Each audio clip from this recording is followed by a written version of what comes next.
Hello, I'm Dango Rose. Welcome to the Mountaineer Podcast, where everybody's listening. The Mountaineer brings you the latest news of the Peak-to-Peak region, in print, online, through our podcast, social media, and special publications.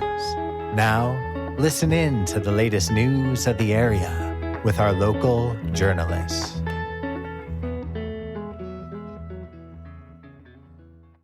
Hello there, everybody. My name is Jamie Lammers, and welcome to the Mountaineer Podcast. Typically, this slot would be saved for the Music of the Mountains episode of the week, but this week's Music of the Mountains episode will be uploaded tomorrow instead, as today I've got a promotional episode of the Mountaineer Podcast for you guys. Before we get into our interview, though, here's our top story today, brought to you by Brittany Wagner. Our top story today comes from Wes Eisenhart. Mountain Rail Project Open House. On June 18, 2025, the Colorado Department of Transportation held their fourth open house regarding their plan to develop a network of passenger rail lines connecting mountain towns with urban locations. The meeting was held at the Fraser Valley Elementary School in Fraser, Colorado. The open house included a presentation on the status of the project with opportunities for individual discussion with CDOT representatives. The Mountain Rail Project is considered a high-performance transportation enterprise and is intended to help reduce traffic congestion along mountain corridors. You can read the full story in this week's Mountaineer or at themountaineer.com. All right, now let's get into the interview. Our guest this time around, can you introduce yourself real quick? Yes, my name is Kris McFarland, and I'm the event coordinator for the 4th of July Barn Dance and Community Celebration.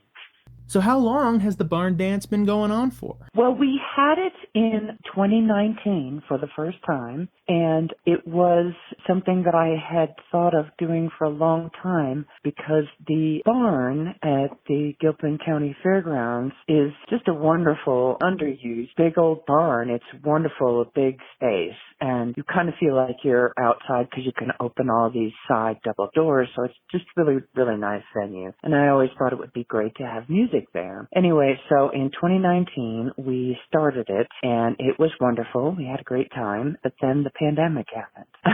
So we didn't have it for a few years, and then last year we decided, well, it certainly seems like time to try again. So we did, and everybody loved it, and so we're going to try. The idea in the very beginning was to make it an annual event, but we weren't able to. So hopefully we can build on the first two times success and have a bigger than ever turnout this year. So what can people expect to see and experience at the barn dance? Well, other than the 7 hours of music, of course, there are several artist booths. We have several artists that are wide variety. So we have craftsmen too. So we have a soap maker, we have a potter, we have a painter. So there's arts and crafts booths. And then we also have a wonderful kids area. That's a tradition that we have carried on from when we used to run NedFest, because our organization is the organization that ran NedFest until it ended in 2018 was our last year. Anyway, so we have a wonderful kids area with lots of kids activities and things for the kids to do. And kids are free, by the way. Kids 12 and under are free. And then there's also some food trucks coming. We have the wonderful, everybody loves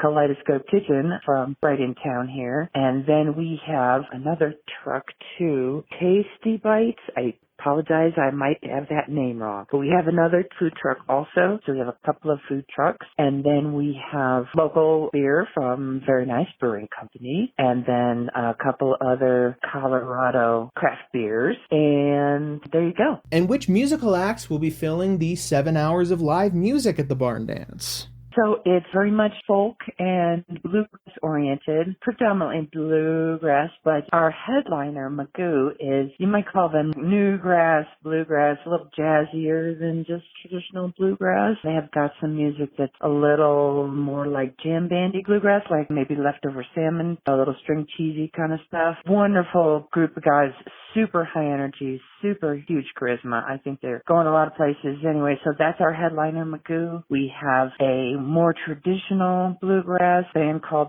Lonesome, and they're semi-local. They're out of the Long Mountain area, but I imagine their band members are in several different towns in the Front Range area here. And then there is a group called The High Road Home that is bluegrass, but I'm going to say also like singer-songwriter type of music. And then we also have local favorites, New Family Dog, but with a special guest, Bridget from Elephant Revival on the fiddle. And so that's very exciting. She's been at all three now of the Bluegrass Barn Dances. So we're happy to have her back because she's really wonderful person and musician. We have actually a couple of tweeners also. We've got Adam Paws of No Go Gilpin doing a tweener. The rest of his band members were either out of town or Dave Salzberg had like 2 other gigs because he's such a busy man, so he couldn't do it. And then we have a young lady that's really up and coming. That's a singer-songwriter, and her name is Montana Sand, and you may have seen her locally before. And then we have the long-time musician from around here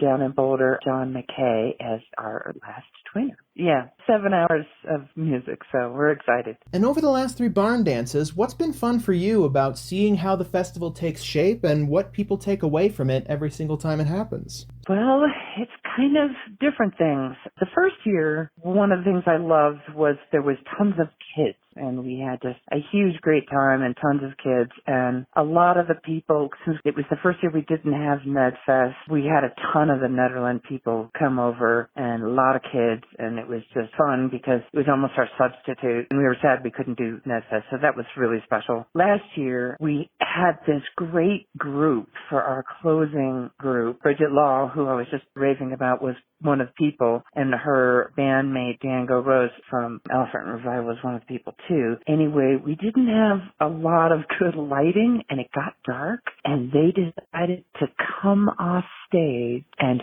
play in the middle of the crowd and go unplugged. And it was so magical that, I mean, it just made people have tingles up their spine. And people were like, oh, let's do that again, let's do that again. And I'm like, well, that's a tough act to follow.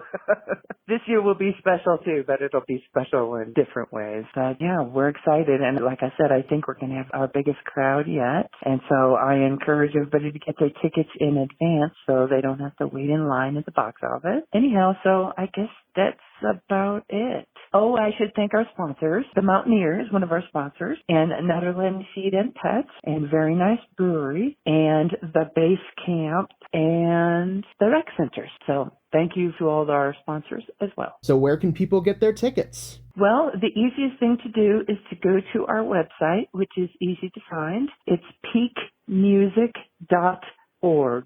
So PEAK music.org. And we also have a Facebook page, which is Peak to Peak Music Education Association /NedFest. If you search for NedFest on Facebook, you can probably find it too. There's ticket links both places. And if you go on the Mountaineer website, I think if you find our cool 3 bears playing instruments logo and click on that, you can get tickets too. So I think you might be able to get tickets directly through the Mountaineer website, at least get a ticket link also. Just look for the picture of bears playing upright bass and a banjo and a guitar. People are really loving the logo this year. All right. Well, I really appreciate you taking the time to promote the barn dance. Well, thanks for inviting me. Thank you so much to Kris for jumping on board. You can head to peakmusic.org, their Facebook page at Peak to Peak Music Association /NedFest, or to the Mountaineer homepage at the mtnear.com to purchase your tickets for the 4th of July Barn Dance now. It will be hosted at the Gilpin County Fairgrounds, located at 230 Norton Drive in Black Hawk, on Friday, July 4th, 2025. Doors open at 1:15, and the music starts at 1:30. Thank you so much, everybody, for tuning in to this segment of the Mountaineer Podcast. Along with finding the ticket link to the 4th of July barn dance in the middle of our homepage, you can head to the mtnear.com to subscribe to the Mountaineer and get news from peak to peak. If you subscribe today, you'll get full access to our digital archives and scanned copies of our physical newspaper. And you can choose to send a physical subscription to your mailbox or to the mailbox of someone that you love. You can find a full archive of the Mountaineer podcast by checking out the bottom of our homepage or heading to our podcast's main hub at the mtnearpodcast.buzzsprout.com. And finally, if you're interested in being involved or putting advertising in the podcast and or paper in any way, shape, or form, then please email our editor-in-chief, Barbara Hart, at info@themountaineer.com and or myself at media@themountaineer.com, and we'll get something sorted for you. I will see you tomorrow with our regular Music of the Mountain segment. Have a great rest of your day.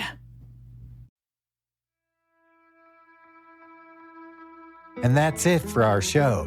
Subscribe online to get more access to more news, weekly updates to our community calendar, and a link to our YouTube channel by visiting themountaineer.com. Be sure to use the coupon code PODCAST when subscribing for a 10% discount, only available to our listeners.